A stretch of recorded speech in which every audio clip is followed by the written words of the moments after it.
Bonjour à toutes et à tous, bienvenue dans Chine France le journal, votre émission quotidienne d'information sur la Chine en français sur Mandarin TV. Et sans transition, voici les titres de l'actualité. Plus de 17 000 personnes testées à l'aéroport de Shanghai après la découverte de 6 cas de Covid-19. Covid-19, la Chine appelle à un système mondial de QR code pour vérifier l'état de santé des voyageurs. Le projet de report de l'âge de départ à la retraite suscite la colère en Chine. Des millions de jeunes entre 20 et 30 ans perdent leurs cheveux en Chine. Et pour finir ce journal, une opération majeure est en cours en Chine pour construire des réseaux 5G et les intégrer dans l'industrie afin de promouvoir une croissance économique de haute qualité. Nous nous rendrons à Wuhan où se tient une conférence sur la 5G qui vise à promouvoir cette intégration avec le soutien du gouvernement central. Une opération de dépistage massif de la Covid-19 a eu lieu ce lundi à Shanghai. Elle concerne les employés du plus grand aéroport international de cette ville de l'Est de la Chine. Cette opération intervient après que quelques cas de la maladie ont été détectés dans la métropole. Ces tests positifs sont liés à des employés du fret aérien. Le pays asiatique a largement endigué l'épidémie depuis le printemps grâce à des tests, des confinements et au suivi des déplacements. La vie a repris un cours quasi normal, à l'exception de foyers localisés. La métropole de Shanghai, 24 millions d'habitants, a fait état ce mois-ci de 6 malades locaux de la Covid-19 liés à l'aéroport international de Pudong. La plupart des cas ont été détectés ces derniers jours. Les autorités ont indiqué que 2 travailleurs du fret aérien à l'aéroport de Shanghai-Pudong, testés positifs, sont entrés fin octobre sans porter de masque dans un conteneur en provenance d'Amérique du Nord. Dans la nuit de dimanche à ce lundi, du personnel médical en combinaison de protection intégrale a conduit une foule d'employés vers un parking afin de réaliser un dépistage au coronavirus. 17 700 personnes ont été prélevées en quelques heures, a indiqué l'agence de presse officielle Chine Nouvelle. Elle précise que 11 500 résultats sont négatifs. À l'annonce de la campagne massive de tests, un certain chaos s'est emparé de l'aéroport dimanche. Des employés craignant une quatorzaine obligatoire ont été contenus tant bien que mal, comme le montrent ces images. Les employés travaillant dans le secteur du fret aérien subiront désormais des dépistages réguliers, selon Zhou Junlang, vice-président de l'autorité aéroportuaire de Shanghai. Les travailleurs de l'aéroport occupant un emploi particulièrement exposé pourront par ailleurs se faire vacciner sur la base du volontariat.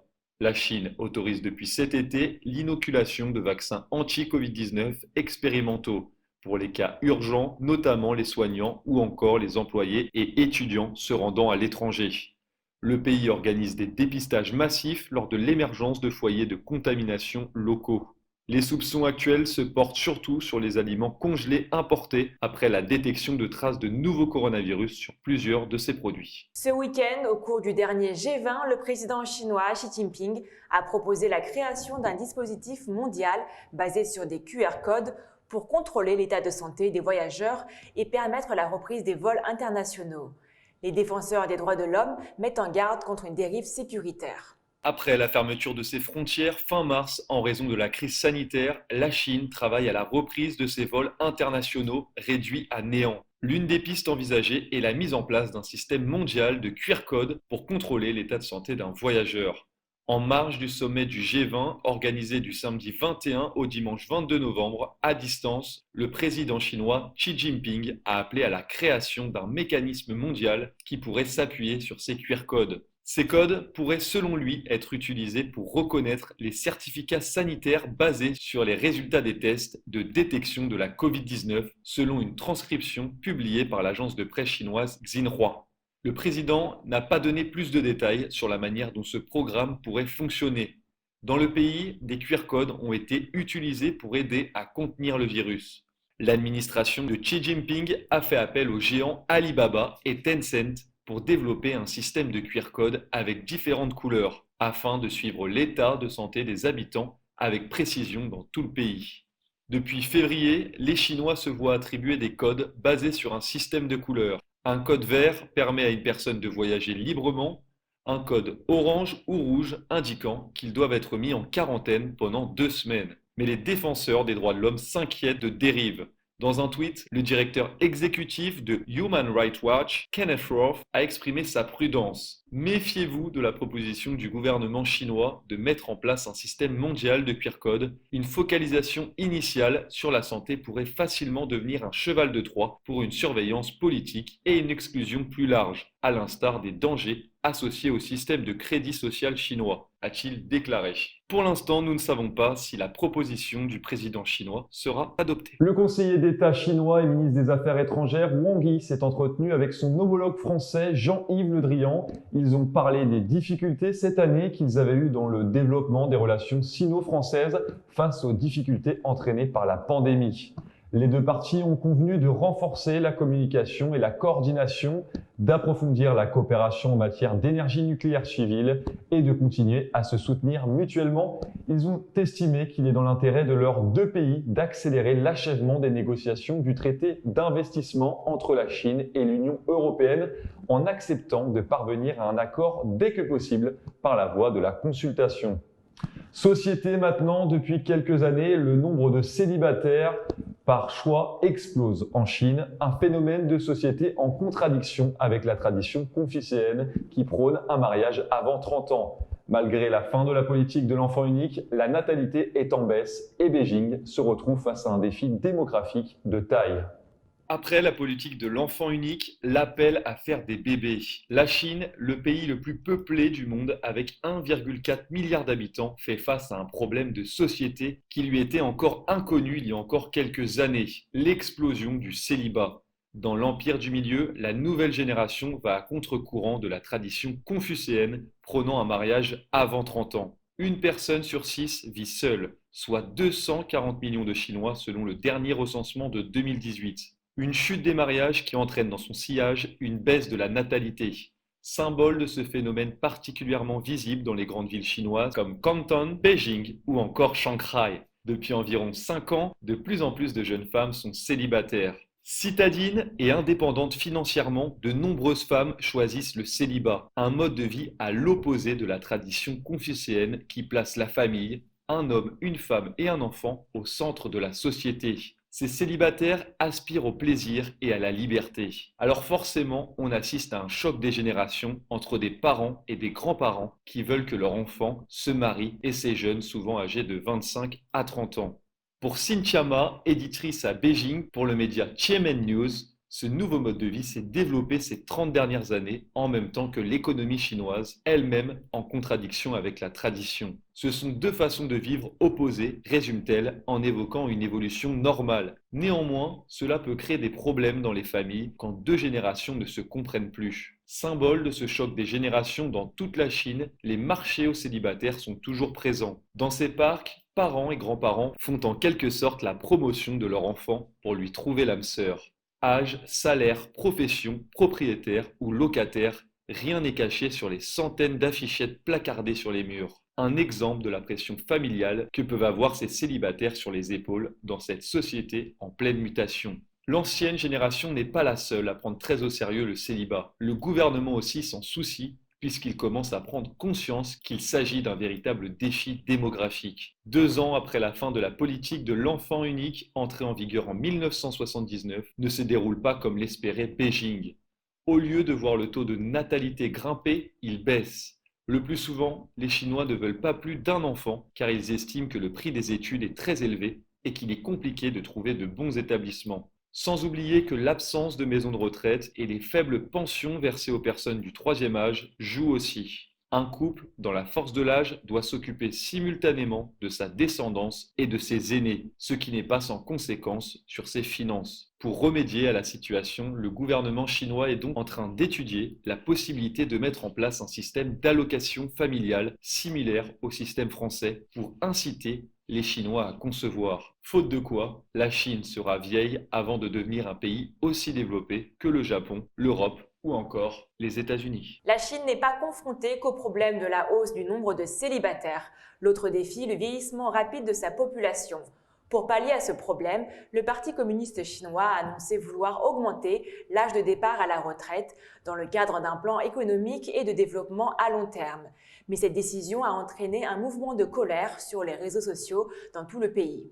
En 2018, près de 250 millions des 1,4 milliard de Chinois étaient âgés de 60 ans ou plus. Cela représente 17,8% de la population et pourrait dépasser 33% d'ici 2053, selon les estimations d'un groupe de réflexion. Les autorités vont mettre en œuvre le report progressif de l'âge de départ à la retraite, a déclaré l'agence de presse officielle Xinhua ce mois-ci, citant les objectifs du gouvernement d'ici 2035. Aucun détail n'a été donné, mais l'information a suscité la polémique. Depuis plus de 40 ans, l'âge de la retraite en Chine est resté inchangé, à 60 ans pour les hommes et 55 ans pour les femmes salariées de la fonction publique et entreprises d'État. Un précédent projet de relèvement de l'âge de la retraite en 2013 avait déjà provoqué une forte opposition parmi la population. Retarder l'âge de départ à la retraite, ce qui n'est ni rationnel ni nécessaire, est motivé par des considérations idéologiques selon lesquelles ce n'est que lorsque les intérêts et la santé des gens sont sacrifiés qu'il peut y avoir un développement économique, a déploré un utilisateur des réseaux sociaux. La Chine est confrontée à ce que les experts appellent une bombe à retardement démographique, car la proportion de personnes âgées dans la population augmente alors que sa main-d'œuvre diminue, en partie en raison de la politique de l'enfant unique mise en place en 1979 et abandonnée en 2016. Le report de la retraite est une tendance inévitable,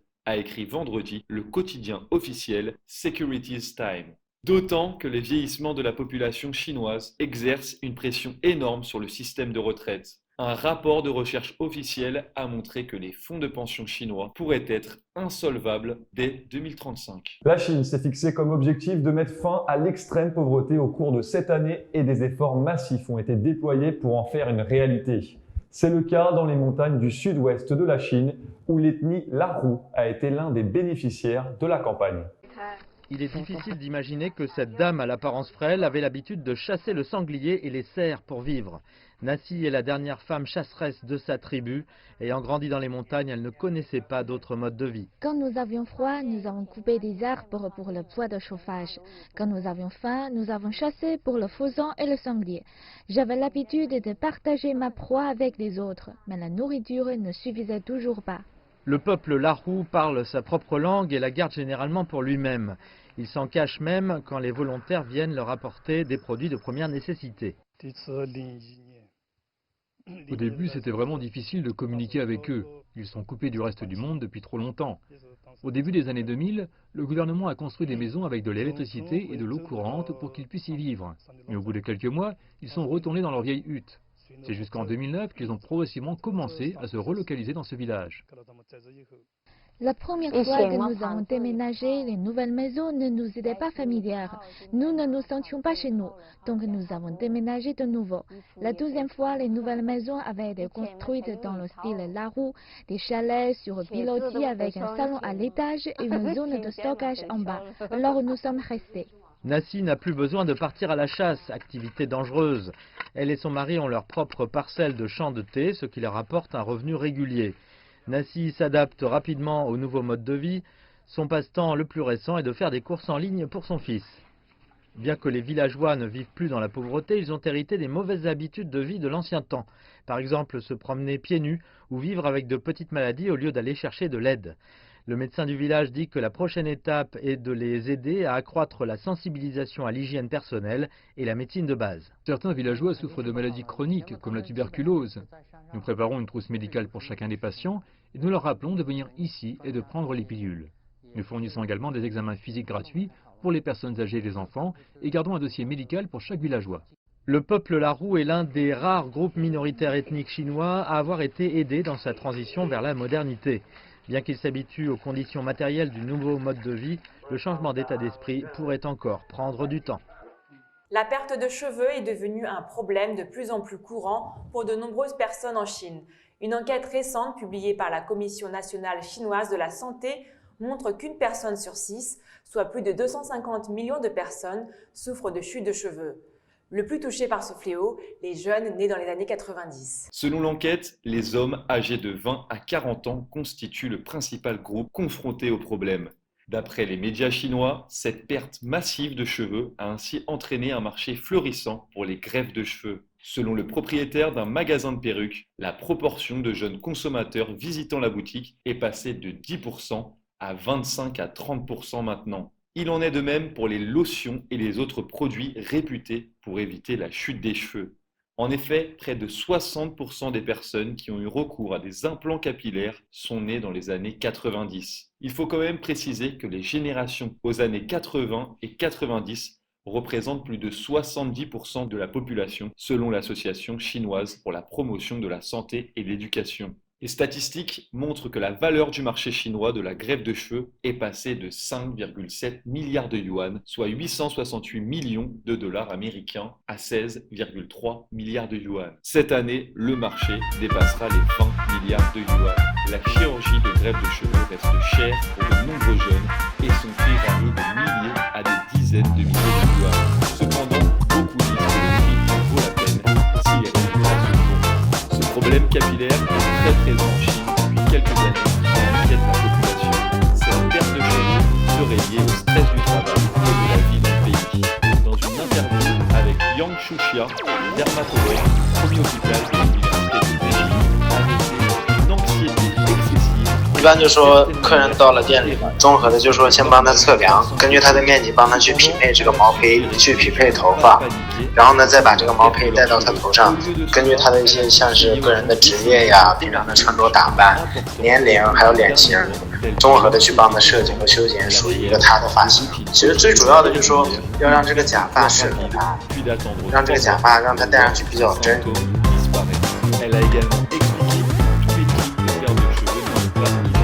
La perte de cheveux peut être héréditaire par exemple, tandis que l'alopécie est causée par des problèmes avec le système immunitaire. Et pour finir ce journal, nous nous rendons à Wuhan, à une conférence nationale sur la 5G et l'Internet industriel.